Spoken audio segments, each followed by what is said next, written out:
itu ada persiapan kan.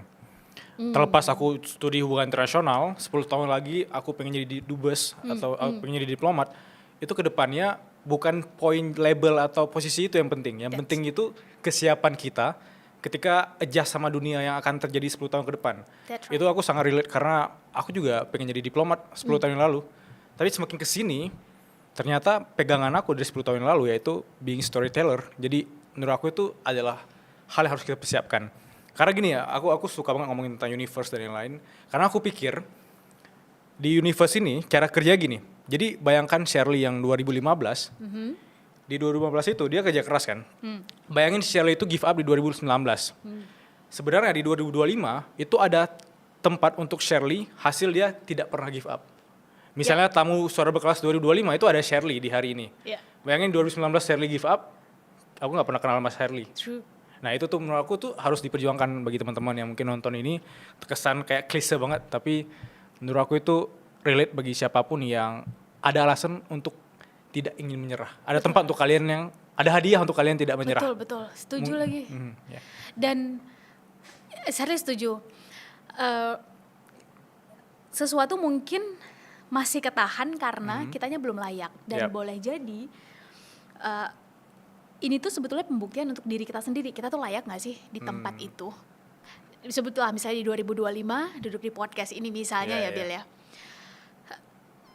Dan istilah dari mentor Shirley itu adalah share spotlight itu lebih senang datang kepada mereka yang siap. Kalau spotlight itu belum datang ke kamu, mungkin kamunya yang belum siap. Benar. Jadi bukan menyalahkan angin atau kondisi, tapi kamu yang adjust layar kamu. Kalau layar kamu belum siap menuju ke sana, ya kuatkan layarnya. Kayak gitu. Kalau nggak salah berapa hari yang lalu ya, Shirley itu kayak mungkin sharing lah gitu ya ke salah seorang teman, dan dia mengingatkan bahwa ya udah Share, kalau kamu yakin dengan satu hal, perjuangkan. Karena kalau kamu nggak berani mengorbankan, sebutlah apa yang kamu senangi, sukai sekarang untuk sesuatu yang kamu inginkan, ya kamu jangan salahkan ketika kamu akhirnya harus melepas apa yang sebetulnya kamu inginkan dan sebetulnya kamu layak. Toh kamu gak berani sacrifice kan gitu. Jadi dalam prosesnya akhirnya Shirley sekarang ngelihat seseorang tuh bukan di posisinya, tapi sacrificing apa yang udah dia lakukan. Berapa jam dia tidur, berapa banyak buku yang dia baca, berapa banyak dia disalahpahami orang, berapa banyak dia akhirnya harus kehilangan waktu yang mungkin sebagian besar misalnya di usianya bisa dipakai untuk misalnya ya lebih banyak bersenang-senang. Bukan berarti bersenang-senang gak boleh Bill, tapi itu kan adalah tentang sacrifice. Nah, itu yang membuat ya udah, itu tentang waktu aja sih. Kamu mau susahnya sekarang apa nanti? Kalau kamu mengambil susahnya sekarang, ya boleh jadi kamu mudahnya dapat lebih awal juga. Tapi kalau kamu ngambil mudahnya sekarang, ya udah deh, lay aja misalnya malas-malasan gitu. Ya udah ketika yang lain mempersiapkan ABC, kan ada kesempatan untuk main-main. Ya udah saya main-main dulu. Ya jangan salahkan ketika dunia keras ke kamu nanti. Jadi itu hanya tentang jatahnya mau kamu ambil kapan, gagalnya mau kamu ambil sekarang atau nanti. Nah, di situ akhirnya saya ngelihat kalau misalnya ada kesempatan untuk sakit sekarang deh. Benar. Apalagi masih muda. Karena Mas Sally meng-highlight muda, Bill. Benar. Karena kira Sally belajar muda itu mengandung konsekuensi 4. Pertama, konsekuensi positif ya. Pertama, energi kita masih besar. Gagal sekarang, proses kita bangkit itu membutuhkan energi, Bill, menurut Sally ya. Dan energi anak muda itu masih membuncah banget. Tinggal mau diarahkan ke positif apa negatif. Kedua, waktu. Dan waktu ini, mau ke timur maupun barat, waktu ini sesuatu yang berharga banget. Sampai di titik tertentu seseorang misalnya, dengan financial capacity tertentu, akhirnya yang dia beli adalah waktu. Dia membeli waktu orang kan, untuk mengerjakan misalnya berkali-kali lipat. Yang ketiga adalah curiosity, rasa ingin tahu. Anak muda itu masih membuncah terhadap banyak hal. Dan yang keempat, anak muda itu senang melawan arus. Anak muda itu gak suka status quo. Sejarah membuktikan bahwa setiap ada perubahan besar, pasti di belakangnya ada anak muda. Karena anak muda gak suka kalau udah, kok gini-gini aja ya. Kok kayaknya ini udah berjalan sekian lama tapi gak ada hal-hal yang baru yang bisa kita tawarkan ya. Jadi 4 hal itu gak perlu diapa-apain, siapapun kita, warna kulit kita mungkin berbeda, laki-laki atau perempuan, lahir, tinggal, berasal dari keluarga dengan status ekonomi sosial mungkin berbeda. Tapi 4 hal itu dimiliki oleh mereka yang masih punya jiwa muda. Nah, dari 4 hal ini, Bill, akhirnya Sally sadar bahwa nggak mungkin ada perubahan besar bisa terjadi kalau di belakangnya nggak ada anak muda. Dan 5 tahun belakangan ini, Sally berkesempatan untuk ketemu sama anak muda, diskusi, sharing. Sally ngelihat potensi itu ada untuk kita semua. Terutama untuk Indonesia ya, karena Ya. lebih dari setengah penduduk Indonesia hari ini diisikan oleh anak muda ya, Bill. Benar. Jadi Sally ngelihat ada harapan itu sih. Aku penasaran seorang Shirley ini apa keresahan dia setiap hari. Terlepas dari keresahan pribadi atau apa. What keeps you awake? Ya, sebelum tidur mikirin apa, bangun tidur apa. Tapi dari sisi keresahan apakah positif atau keresahan global terserah.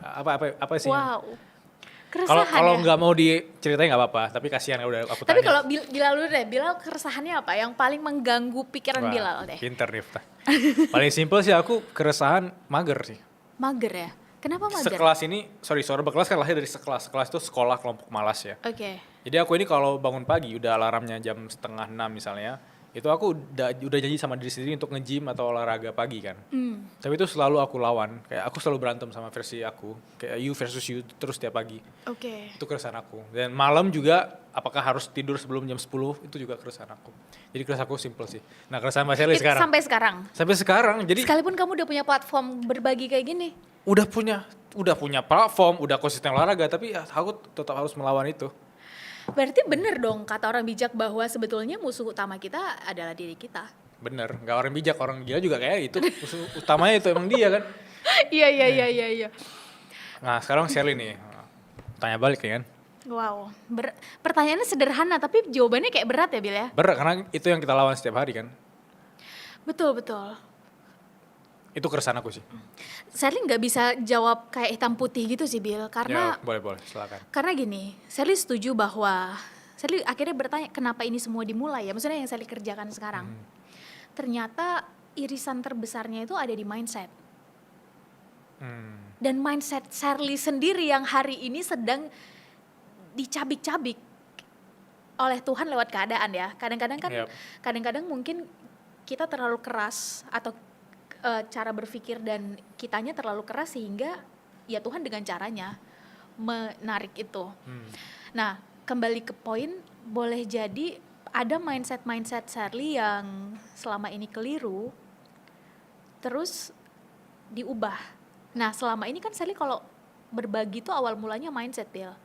Maksudnya Sally belakangan 5 tahun memang awal mulanya sosial politik, tapi belakangan Sally banyak berbagi tentang self-development. Ya, Dan saat bicara self-development, otomatis bicara tentang pendidikan, apalagi di zaman sekarang. Benar. Bicara pendidikan, awalnya adalah mindset, ujungnya adalah karakter. Nah sekarang, Sally itu berlawanan dengan mindset Sally sendiri atas banyak hal. Termasuk atas, kayaknya kita gak mampu deh sampai ke sana. Tapi Tuhan ngasih tanggung jawabnya kayak dipaksa untuk, ya ini arahnya ke kamu. Jadi kayak, misalnya nih, Sally mager, misalnya ya, yang kayak bilang tadi. Sar, kamu masih ngomongin mager diri kamu sendiri. Ya mager, Sally juga mager, Bill. Procrastinate, Sally juga kadang-kadang procrastinate. Kamu masih ngomongin dirimu sendiri, sedangkan tanggung jawab yang Tuhan kasih adalah tentang orang lain. Itu tuh kayak nggak make sense bagi Sally. Kalau dulu ya, aku dulu dong yang harus selesai. Ya kayak tadi, aku dulu dong yang harus ini muncul dari diriku. Ternyata kadang-kadang tuh ya udah kamu memikirkan something beyond of you, beyond yourself, maka push itu akan hadir.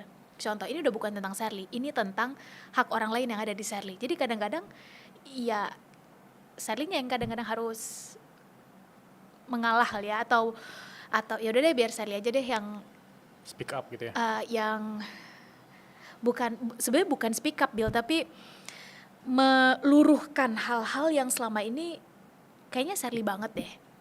Padahal sebenarnya bukan itu yang terbaik. Contoh, misalnya gini, kayaknya kita harus berangkat misalnya ya, kita misalnya harus berangkat jam 7 misalnya gitu. Kebiasaan Sally adalah semakin mepet, biasanya ide kreativitas itu muncul. biasanya. Atau misalnya ada deadline tertentu. Nah karena udah terbiasa kayak gitu, coping mechanism Sally setiap kali dapat tanggung jawab selalu kayak gitu. Karena biasanya ide-ide kreatif itu muncul, atau sesuatu yang di atas rata-rata itu muncul di akhir. Nah belakangan itu udah gak bisa dipakai lagi. Dan kalau dilihat mungkin habit itu yang membuat Sally tertahan atas kesempatan-kesempatan besar lainnya. Karena mau di buku timur maupun barat, ternyata bagaimana cara kita menghargai waktu adalah syarat mutlak untuk mendapatkan tanggung jawab lebih dan lebih, misalnya kayak gitu ya. Nah akhirnya dari situ Sally sadar bahwa ini ada yang harus diubah. Nah kalau ditanya kembali ke Sally, apa nih yang paling mager? Jawaban, maksudnya apa nih yang paling mengganggu pikiran Sally sendiri? Sally sepakat mungkin adalah diri Sally sendiri, tapi belakangan adalah itu tidak lebih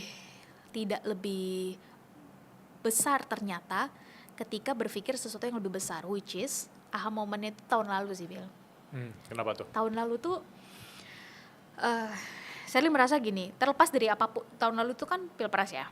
Dan long story short akhirnya sudah terpilih dan kita semua udah masuk ke tahun selanjutnya, yaitu tahun 2025. Nah ada banyak banget logical fallacy yang Sally temui. Satu diantaranya, Sally baru akhirnya menerima kondisi ya beberapa bulan yang lalu Bill, adalah ternyata benar salah hari ini di sosial media yang menjadi perpanjangan tangan dari realitas kita hari ini adalah benar salah di sosial media itu berdasarkan siapa yang mengatakan, bukan apa yang dikatakan. That's logical fallacy, itu cara berpikir yang salah sih. Tapi bayangin kalau benar salah itu ditentukan berdasarkan siapa yang mengatakan, kalau belum centang biru kayak kita belum yakin deh. Kalau followernya belum ratusan ribu atau belum jutaan, kayaknya kita belum yakin deh itu benar. Benar bisa jadi salah, salah bisa jadi benar.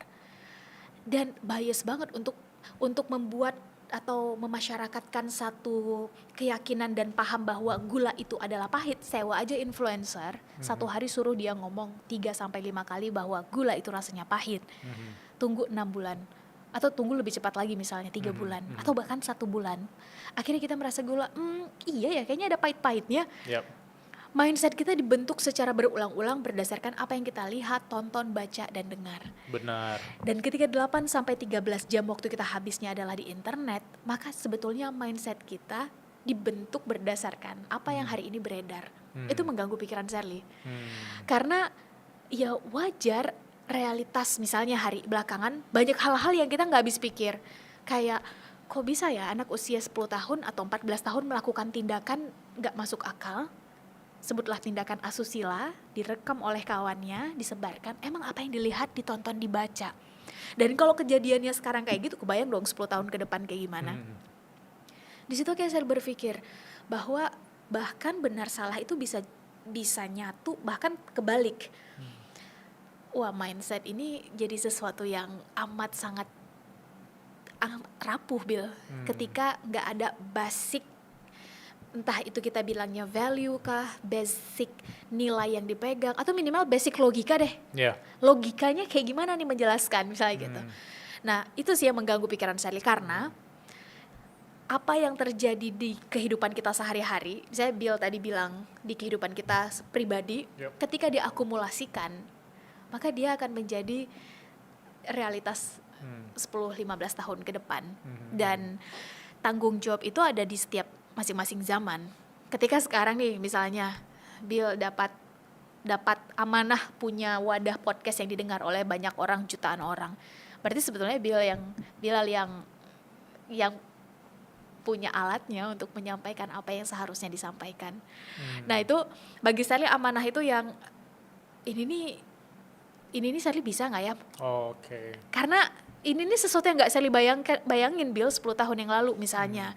Dapat kesempatan untuk ya mungkin bagi sebagian orang biasa ya Bill, tapi bagi Sally nggak kebayang 10 tahun yang lalu misalnya Sally menyampaikan A terus cukup dipercaya oleh sebagian orang gitu, atau misalnya apa yang Sally lakukan cukup dijadikan contoh atau teladan misalnya bagi perempuan di luar sana misalnya.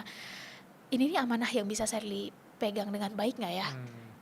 Antara Sally di depan dan di belakang nih nggak boleh beda, karena kalau beda, pertanggungjawaban lo tuh berat, Ser. Ya. Jadi kayak itu sih, kamu tuh mampu gak sih, Ser? Jadi untuk berpikir mager, Bill. Ya. Wah itu Charlie, kayaknya kamu gak layak sih, Ser, mager. Kamu bahkan gak kepengen ini Tuhan, nih biar kamu ngubah kebiasaan kamu misalnya, Bill. Ya. Karena misalnya nih, kan di depan orang saya harus baik-baik nih. Misalnya kayak, pokoknya layak dicontoh, terus di belakangnya misalnya gak kayak gitu. Itu kayak justru Sally mencoreng sesuatu yang Sally jaga selama ini, which is nilai, integritas, dan lain-lain. Itu berat bagi Sally. Sehingga kalau ada misalnya ini waktu luang atau pagi, lo layak gak sih, Ser, untuk melakukan ini, sedangkan Tuhan tuh ngasih hadiah, ngasih kesempatan lo bertumbuh tuh berkali-kali. Kalau misalnya nanti ini semua dicabut, lo jangan-jangan gak sanggup lagi untuk menerima konsekuensinya, gitu sih. Iya. Tapi menurut aku itu sesuai sama yang tadi kita ngomongin di awal, itu tentang kesiapan, dan seharusnya biasanya udah di fase sudah siap. Karena di fase sebelumnya kan ada keraguan diri, imposter syndrome. Dan sekarang itu amanah yang diemban, itu emang menurut aku di fase yang sudah siap, dan Tuhan tahu itu udah di fase, gue percaya kok Mas Shirley gitu. Amin, semoga ya, Bin. Harusnya gitu ya. Ini udah kayak calon presiden gue tiba-tiba diemban amanah gitu ya. Aku tadi pengen nanya sesuatu sih, apakah dari sisi keresahan dan lain-lain. Maksudnya kalau keresahan orang-orang di sekitar aku tuh masih di keresahan ngomongin tentang kenapa ya SDM kita masih gini, kenapa sih individu kita masih seperti ini gitu. Dan ini relate sama pertanyaan yang ingin aku tanyain. Maksudnya kalau kualitas suatu negara juga dipengaruhi oleh kualitas individunya atau SDM-nya, dan kita sekarang sedang menuju ke Indonesia Emas ya 2045 gitu. Aku mau tanyain ke Kak Shirley, maksudnya kalau kita bisa melihat versi Indonesia Emas 2045, sebenarnya yang kategori emas itu dari sisi individu atau SDM-nya, manusia seperti apa yang Mbak Shirley itu bayangkan, orang Indonesia seperti apa yang Mbak Shirley bayangkan gitu? Manusia yang merdeka pikirannya. Kenapa maksud saya kayak gitu? Sekarang tuh kita nggak merdeka pikiran kita. Bahkan untuk membela atau misalnya gini, kita meyakini bahwa itu benar, tapi kita nggak berani mengatakan itu benar, Bill. Kita tahu mana yang sebetulnya tepat, tapi bahkan untuk memperjuangkan itu aja kita nggak berani. Kenapa? Karena urusannya nanti adalah pertama keamanan, yang kedua urusan perut. Karena gini, Bill, ada istilah dari orang, sebutlah orang sukses, bahwa untuk menjajah satu wilayah, maka jaga dua hal. Pertama, jaga kebodohan di wilayah itu. Kedua, jaga rasa laparnya. Jaga ininya untuk tetap di bawah rata-rata, dan jaga perutnya untuk terus lapar. Jadi kita kasih sedikit aja, kayak rame-rame mau gitu. Karena urusannya perut kan. Dan itu juga yang terjadi misalnya di Timur Tengah, di Afrika, di Amerika misalnya, bahkan di Eropa, ketika bagian ini yang berurusan dengan perut, itu gampang untuk membuat realitas sosial. Kita mau daerah itu diapain? Nah, kembali ke pertanyaan Bilal, terus Indonesia Emas yang seperti apa? Yang ininya, menurut Shirley, bisa jalan, dan yang kedua hati atau berempati, mampu berempati. Karena kalau cuma pinter sih, cerdas sih, tapi empatinya nggak jalan, maka kepintarannya akan cenderung digunakan untuk ngebodoh-bodohin atau melakukan sesuatu based on kepentingan dirinya sendiri. Dan kalau hanya mengandalkan ini, sekarang kita juga udah kalah dengan AI, Bill. Coba kita nulis nih, misalnya prompt kita harus bagus apa, kemampuan AI menjawab juga lebih cepat dibandingkan kita. Sekalipun kita udah baca bukunya, kita udah baca jurnalnya, right? Kemampuan dia nge-gather information tuh jauh lebih cepat. Tapi kalau urusan ini, empati, memanusiakan manusia, merasakan apa yang orang lain rasa, bisa sih kata-kata aku nyakitin dia, tapi kayaknya nggak enak deh kalau jadi dia. Bisa sih solusi ini kita pakai, misalnya di wilayah A, tapi gimana dengan masyarakat adat di sana? Dan yang bisa merasakan itu kan adalah mereka yang punya empati. Benar. Mereka yang punya personal and social experience. Jadi kalau ditanya 2045 itu manusia yang punya kemampuan seperti apa yang akan sangat dibutuhkan, kalau ini tentu pasti. Yang kedua adalah ini. Itu yang mahal menurut Shirley. Dan dalam bayangan Shirley, ketika kedua hal tadi itu kita jaga sebagai anak muda, itu mau nggak mau cepat ataupun lambat, justru kondisi yang akan membutuhkan orang-orang kayak gitu. Karena gini, kan nggak mungkin sapi itu kita perah terus, nggak mungkin. Dia akan ada pada titik sakit dan butuh dipulihkan agar dia tetap bisa menghasilkan dan dirasakan oleh banyak orang. Indonesia itu kurangnya apa sih, Bel? Coba Sumber daya alam kita punya, sumber daya manusia kita masih masuk 4 besar. Yap. Anak mudanya kita lebih dari setengah penduduk kita anak muda. Di tengah kondisi negara-negara lain itu membutuhkan anak muda. Secara posisi, wah kita seksi banget posisi kita hari ini gitu. Artinya kita tuh punya nyaris hampir semua indikator yang dibutuhkan untuk menjadi negara maju. Tapi manusianya siap nggak? Kenapa manusianya nggak siap? Karena dijaga 2 hal tadi. Jadi kalau ditanya sekarang, terus apa nih kira-kira 20 tahun ke depan yang kita butuhkan? Yuk anak muda kita bareng-bareng termasuk Sherly, Bilal, dengan apa yang kita punya, yuk kita sama-sama jaga ini kita sama ini kita. Terus bertumbuh dan agile dengan kebutuhan apa nih 10 tahun ke depan di zaman kita nanti. Karena kalau yang kita jaga cuma ini tanpa ini, ya nggak salah, tapi kita sama-sama bisa memprediksi akhirnya privilege kita, kepintaran, kekuasaan, power informasi, kan power banyak ya, keterkenalan, akhirnya kita pakai bukan untuk sesuatu yang baik dan benar, sebutlah misalnya gitu. Atau sesuatu yang memang bisa dipertanggungjawabkan deh. Itu menurut saya kayak paling basis bisa dipertanggungjawabkan. Kenapa? Karena sekarang mungkin kita enak di Bill. Kita bisa aja misalnya melakukan apa, tapi 10 tahun ke depan atau 20 tahun ke depan yang akan merasakan impact-nya boleh jadi anak-anak kita atau cucu-cucu kita. Kebayang nggak 20 tahun ke depan cucu kita nanya, emang dulu 20 tahun yang lalu orang tua kita ngapain sih?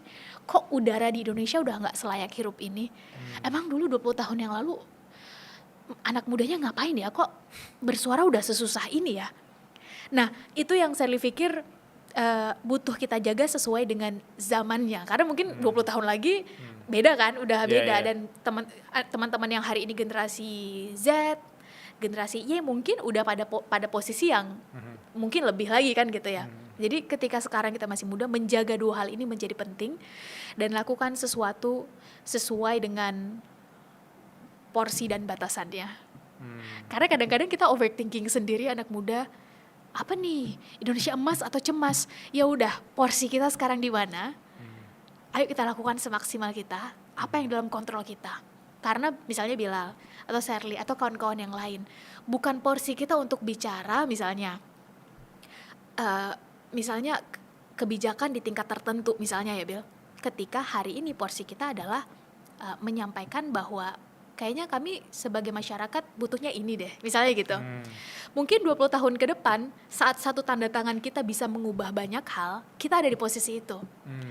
Jadi tentu prosesnya kita upayakan dan melayakkan diri, tapi memaksimalkan apa yang ada di hadapan kita sekarang, menurut saya adalah cara terbaik untuk predict the future.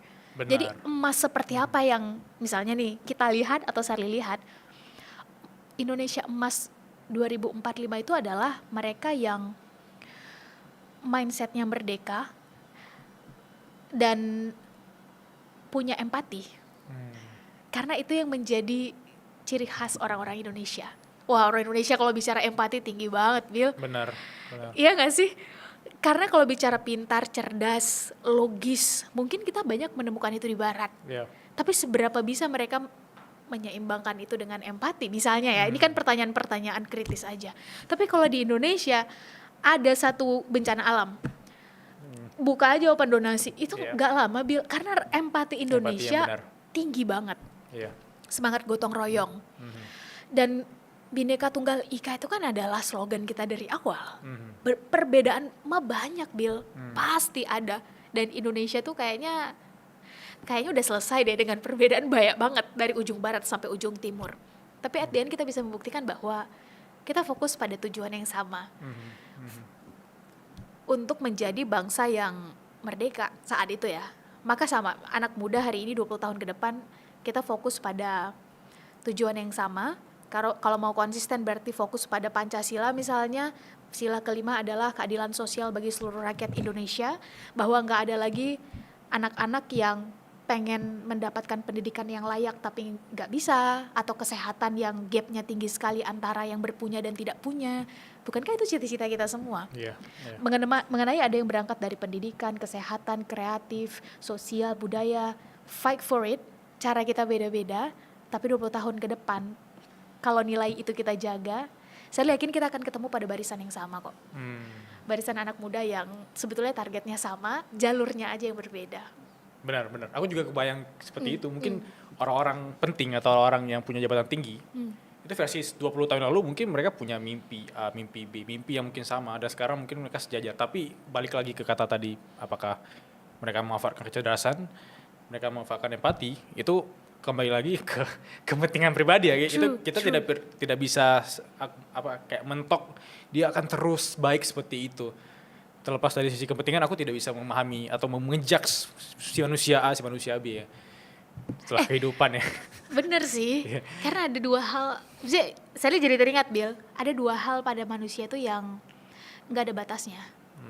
Pertama kebodohan, bodoh tuh nggak ada batas, pintar tuh mungkin ada batasnya, tapi kalau bodoh tuh nggak ada batasnya. Yang kedua adalah greedy, tamak, rakus. Jadi kalau diikutin terus mau nggak ada selesai ya kan? Benar. Mau lagi kita dapat sepeda, mau dapat motor, Karena ada peluangnya di greedy itu ada peluangnya. lagi. Benar. Nah itu yang kita nggak tahu ketika kita belum ada di posisi itu, Bill. Benar. Right? Ya sekarang kita anak muda, di sini posisinya kita belum tahu rasanya jadi misalnya ya, jadi di posisi itu tuh kayak gimana ya? Jangan-jangan kalau kita ada di posisi itu anginnya juga sekencang itu kali ya, Bill? Bener, pressure-nya tuh dari atas ada lagi pressure-nya. Jadi kayak saya nggak berani ngejudge juga gitu. Tapi kalau ada hal yang kita anak muda butuh persiapkan adalah keseimbangan dua hal itu sih. Itu menurut saya. Ini permainan peran sih. Selagi kita masih muda dan selagi kita punya peran, terutama di dunia kreatif seperti ini, ya kita menyuarakan apa yang bisa kita suarakan kan. Setuju. Ya. Shirley, ada 3 pertanyaan dari teman-teman Suara Berkelas. Pertanyaan pertama dari Indira. Halo Kak, aku membaca buku Kakak Mencari Intisari. Aku ingat ada beberapa kalimat penting, tapi menurut Kakak sendiri yang nulis, kalimat apa yang paling tertanam di benak Kakak dan ingin di-sharing ke kita semua? Cuma boleh satu. Dia bilang 1 sih. Oke. Hidup cuma sekali, hiduplah yang berarti. Hidup cuma sekali, hiduplah yang berarti. Iya, karena kadang-kadang kita take it for granted aja apa yang Tuhan kasih. Padahal itu tuh kesempatan. Dan kalau dulu ya udah jalanin aja. Kalau dulu sering kayak gitu ya, jalanin aja gitu. Belakangan akhirnya Shirley sadar bahwa bukankah kita yang sekarang adalah akumulasi dari keputusan-keputusan atau mungkin sacrifice yang tadi kita bahas ya, Bill, yang pernah kita lakukan sebelumnya gitu. Jadi setiap kali misalnya Shirley malas, setiap kali Shirley udah berpikir kayaknya mau nyerah aja deh, ya udah nikmati aja, sekalipun berat nikmatin aja, Sher. Karena bisa jadi masa-masa ini akan kamu kenang nanti. Entah hasilnya positif, entah hasilnya negatif. Ya udah, ini cuma sekali, lakukan yang terbaik supaya hidup kamu berarti. Kalaupun hasilnya nggak sesuai dengan ekspektasi nggak apa-apa, you just do your best. Lakukan yang terbaik yang kamu bisa. Itu. Dan kalaupun untuk misalnya Indira dan kawan-kawan yang membaca, kalaupun ada boleh ditambahkan satu lagi, kadang-kadang di zaman sekarang tuh kita sering mengambil standar dari kebanyakan orang. Misalnya, iya tapi kan kata orang yang baik itu begini misalnya gitu, di usia sekian udah harus punya A, di usia sekian harus punya B. Oh ternyata cara untuk sukses itu pakai jalur A misalnya gitu. Nggak salah sama sekali. Bagian baiknya silahkan diambil, tapi saya percaya bahwa di antara 8 miliar manusia di dunia ini cuma ada satu kamu, cuma ada satu Bilal, cuma ada satu Indira, cuma ada satu Shirley misalnya, dengan keunikan dan latar belakang kita masing-masing. Jadi fokus saja pada ya udah Tuhan tuh ngasih potensi apa sih ke kita, dan maksimalkan itu. Be you, jadi diri kamu sendiri. Jadi tugas kita sebetulnya adalah kenali siapa kita dan peran kita apa. Ya udah lakukan. Dengan kayak gitu saya pikir kita sebetulnya benar-benar mengupas hal-hal inti dari diri kita sih. Self-awareness-nya ada, targetnya ada, kita enjoy the process, entah itu positif atau negatif, entah itu menyenangkan atau enggak. Itu sih, anak muda fokus saja pada hal-hal inti. Kalau kita nggak fokus pada hal-hal yang penting, kita otomatis akan jadi manusia yang sibuk. Intinya tidak membuang potensi diri ya. Ya. Maksimalin. Ya. Kita ke pertanyaan kedua dari Maulida Putri. Halo Kak, aku anak daerah juga yang ingin merantau ke ibu kota. Kira-kira ada tips simple nggak ya untuk wanita-wanita yang merantau, terutama kalau dari keluarga aja kurang mendukung? Wow, Wanita merantau, merantau. keluarga kurang mendukung. Saya harus bilang begini, adalah sebuah privilege ketika keluarga mendukung target dan cita-cita kita, Bill. Yap. Karena sebagian orang merasa ya udah keluarga mendukung ya udah, padahal itu privilege yang perlu disyukuri. Yang kedua adalah apalagi perempuan, matriksnya tadi bertambah perempuan. Saya pengen bilang sekarang tuh ternyata udah bukan zamannya lagi perempuan mengatakan, ayo dong kan kami perempuan, tolong hormati kami dong. Ayo dong karena kita perempuan, kasih dong jatah 30% misalnya. Yeah. Kuota untuk kita. Sekarang tuh justru masanya adalah show it first. Kamu, apa yang bisa kamu berikan? Show it on the table. Tunjukkan value kamu ada di mana, bring it on the table. Dan dengan sendirinya hormat itu akan muncul, kesempatan itu akan muncul. Dan kalaupun ada yang harus, menurut Sherly, yang perlu di-highlight adalah hari ini perempuan, merantau, mungkin orang-orang sekitar kurang mendukung, prove it. Buktikan bahwa kita memang layak, show it, tunjukkan bahwa sekalipun perempuan, kita bisa kok melakukan A dengan standar B misalnya, dan dengan sendirinya kesempatan itu akan muncul. Dengan cara kayak gitu, saya pikir perempuan apapun latar belakangnya, dari manapun dia, itu akan punya tempat sih. Dan kalaupun mau ditambahkan terakhir, laki-laki dan perempuan itu hari ini dapat kesempatan, menurut Sherly, dapat kesempatan yang sama. Sekalipun stereotip pada umumnya itu masih melihat bahwa emangnya perempuan mampu ya? Yep. Perempuan mampu yang memimpin. Bukannya perempuan itu masih sering pakai mood ya dalam memutuskan, pakai perasaan. Maka justru di situ tantangannya. Bisa nggak ya kita perempuan? Betul sih kita makhluk rasa, tapi ketika harus memutuskan, ketika dibutuhkan, kita bisa kok menggunakan logika. Show it, tunjukkan. Iya sih, kita adalah makhluk yang kadang-kadang nggak logis kalau berpikir, apalagi dalam menyelesaikan masalah. Tapi ketika dalam organisasi atau di peran-peran publik atau satu peran-peran tertentu, kita tahu harus melakukan apa yang dibutuhkan kok, bukan yang diinginkan. Dan ketika perempuan mampu menyeimbangkan sisi itu, saya yakin, apalagi kalau merantau ya. Kenapa meng-highlight rantau? Karena biasanya mereka yang merantau itu mengeluarkan versi-versi terbaik karena dia ditekan oleh dapat pressure gitu. Benar. Dia keluar dari zona nyaman. Yang mungkin kalau di kampungnya atau di lingkungannya ya semua orang juga tahu aku kan. Ya semua orang juga paham dengan kebiasaanku gitu. Tapi ketika merantau ya aku nggak kerja ya mungkin aku nggak makan. Misalnya gitu ya Bill. Aku nggak menyelesaikan tugasku ya siapa yang akan menyelesaikannya misalnya kayak gitu. Dan di posisi-posisi kayak gini, seseorang biasanya mengeluarkan versi terbaiknya karena berada pada survival mode. Jadi keluar versi terbaiknya dan ketika itu dilakukan over and over again, terus dilakukan, bukankah kita sedang membentuk karakter? Benar. Jadi siapapun para perantau di sana, termasuk dalam hal ini karena di-highlight perempuan, lihatlah itu sebagai kesempatan untuk bertumbuh, untuk berkembang, untuk menjadi versi terbaik diri. Berat sih emang. Berat pasti. Sakit sih emang. Perempuan lagi ya. Perempuan atau apalagi keluarga nggak mendukung. Tidak mendukung. Tapi justru itu boleh jadi cara Tuhan untuk melayakkan kita pada kesempatan yang boleh jadi lebih besar ke depan.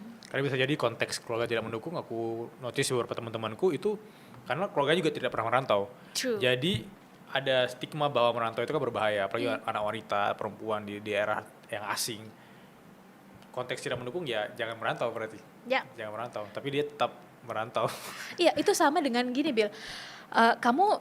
Saya nggak bermaksud mengotak-ngotakan ya. Yep. Kamu kalau udah lulus nanti jadi A aja ya. Misalnya kalau di sebagian daerah kamu jadi sebutlah ASN misalnya. Iya nggak salah karena di masanya orang tua kita itu adalah pekerjaan paling aman misalnya. Benar. Tapi di zaman kita sekarang opportunity sangat terbuka. Pertanyaannya adalah apa yang dikejar dari ASN? Keamanan finansial, bukankah sekarang ada banyak caranya? Misalnya gitu ya. Yeah. Atau misalnya, wah itu adalah uh, baju yang bisa kita bawa kalau menghadap mertua, misalnya gitu, kayak aman banget misalnya. Bukankah sekarang juga ada banyak cara untuk bisa meyakinkan mertua bahwa kita mampu, misalnya gitu ya Bill ya. Jadi pertanyaan kritis anak muda bisa banget untuk menjawab tantangan-tantangan tadi selama kita berani proof, buktikan. Nah, karena akan melawan status quo kan. Sebelumnya pasti. aman itu adalah ketika A, B, dan C. Sebelumnya perempuan itu akan lebih aman ketika A, B, dan C. Maka untuk melawan status quo itu aman kan yang dikejar. Oke, kita perempuan tetap bisa aman dengan nilai-nilai kita, tapi merantau. Jadi bagian itu sih yang menurut saya menjadi poin. Bisa jadi Indira tadi adalah perempuan pertama di keluarganya yang membuktikan bahwa bisa kok perempuan merantau tapi tetap memegang nilai, misalnya Benar. Bisa kok misalnya perempuan membuka usaha tapi misalnya tetap menjaga nilai-nilai tertentu misalnya. Jadi ya bisa jadi adalah orang pertama di keluarga yang tidak sesuai dengan garis keluarganya gitu. Jadi dan itu saya pikir sah-sah aja dan butuh dibuktikan. Yap. Butuh social proof juga untuk keluarga. Iya, betul banget. Iya. Nah, kalau orang lain yang salah paham sih nggak apa-apa ya, Iya, Bill. iya. Nah, kalau keluarga ini kan lingkungan terdekat kan, Bill. Kayak kita bilang awal tadi, miskom tadi ya. Miskom. Dan miskom sama orang jauh tuh menurut Sally sesuatu yang ya wajar-wajar aja. Tapi kalau miskom dengan orang terdekat, wah itu bahaya. Orang tua lagi. Orang tua. Konteksnya mungkin kita sekarang sebagai anak. Sama dengan kawan-kawan kita yang udah menikah. Miskom dengan gontok-gontokan dengan orang luar nggak apa-apa. Tapi kalau suami miskom sama istri atau istri miskom sama suami, wah itu udah pecah, Bill. Benar. Jadi bagi Sally komunikasi terutama dengan orang-orang terdekat itu menjadi kunci untuk kita akhirnya yakin dengan apa yang kita lakukan. Bagi Sally ya. Sehingga konteksnya kalau perempuan, perantau, sering disalahpahami, cek yang sering salah paham itu siapa. Kalau orang terdekat, komunikasikan, prove it, buktikan. Buktikan kalau kita bertanggung jawab dengan keputusan kita, dengan apa yang kita inginkan. Karena Bill, kadang-kadang pokoknya aku mau merantau, pengen membuktikan dan lain-lain, tapi ternyata dalam kehidupan sehari-hari masih belum bisa bertanggung jawab. Misalnya setelah melakukan A, ya udah deh nanti biar orang tua aja deh yang menyelesaikan misalnya. Ya udah deh nanti biar orang tua aja yang ngingetin. Padahal itu kan sebetulnya hal-hal kecil yang bisa kita mulai dari diri kita untuk membuktikan ke diri kita dan ke sosial, ke orang tua bahwa mah, pah, ayah, bunda, kita tuh bener kok pengen melanjutkan cita-cita kita ke bidang A, bukan bidang B yang mama inginkan. Kita tuh bener kok pengen melakukan X, bukan melakukan Z sebagaimana yang papa mungkin inginkan. Sebetulnya itu tes dari orang tua. Karena orang tua mana sih, Bill, yang menginginkan anaknya gak sukses? Benar. Pasti pengen anaknya sukses. Cuma definisi sukses 10 tahun atau 20 tahun yang lalu boleh jadi beda nih. Iya, belum tentu relevan ya di fase sekarang. Betul, di zaman kita sekarang. Dan caranya kan semakin banyak, semakin terbuka. Gitu. Mending anak bapak bikin podcast deh biar sukses. Atau diundang di podcast Bilal. Podcast sukses itu. Alright, ini pertanyaan terakhir ya dari Indra Maulana. Dia nanya, halo kak, aku followers kakak sejak lama. Kira-kira apa ya satu hal dalam diri kakak yang masih terus ingin diperjuangkan untuk diperbaiki terus sampai hari ini? Satu hal di diri Sally yang ingin diperjuangkan atau ya ingin diperbaiki terus gitu. Mindset sih. Kalau Sally boleh mengelaborasi mindset dan ego.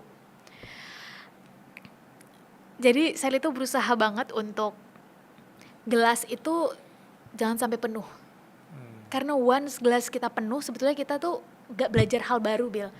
Jadi kalau misalnya nih ada kawan-kawan, Ser kayaknya tadi kamu salah deh. Ser kayaknya tadi kamu keliru deh. Ser kayaknya tadi nada kamu terlalu tajam deh. Misalnya ya, Bill. Sari langsung menolak, misalnya, enggak kok aku udah tahu. Itu tuh kita menolak sesuatu yang boleh jadi itu adalah cara kita bertumbuh. Itu mungkin jadi tantangan Sally. Ada istilah bahwa orang yang sok tahu sebetulnya dia tidak tahu. Orang yang tahu, benar-benar tahu, sebetulnya dia akan terus belajar. Jadi ketika misalnya mendengar entah dapat masukan, kritik, saran, selama itu relevan dan jelas ya alasannya dan konteksnya, ya udah terima aja. Mau dari tukang parkir sekalipun terima aja. Karena bisa jadi mutiara hikmah kan tersebar di mana aja. Benar. Jadi ya udah terima aja.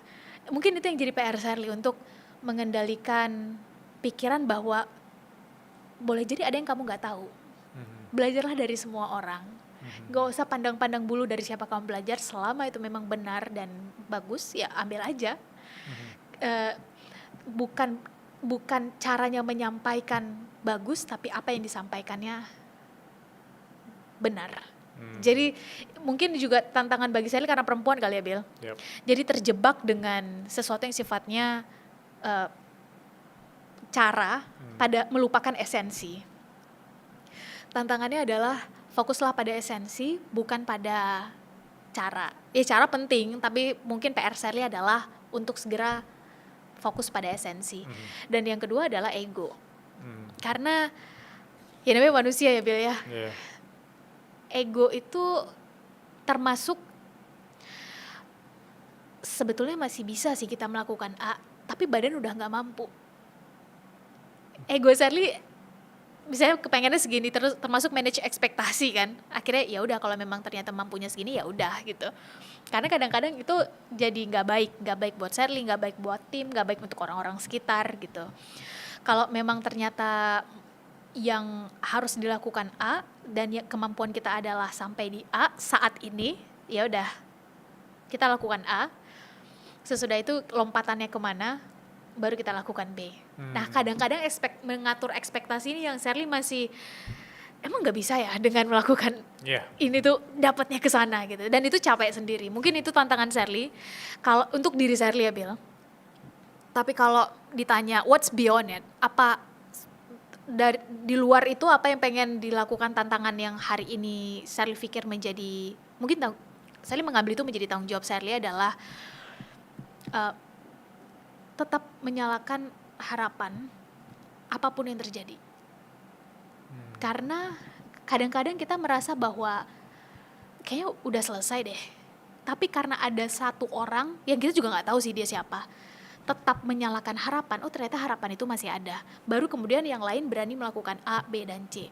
Nah Sherly ingin sekali Sherly atau misalnya tim dan lain-lain menjadi bagian dari yang tetap menyalakan harapan itu.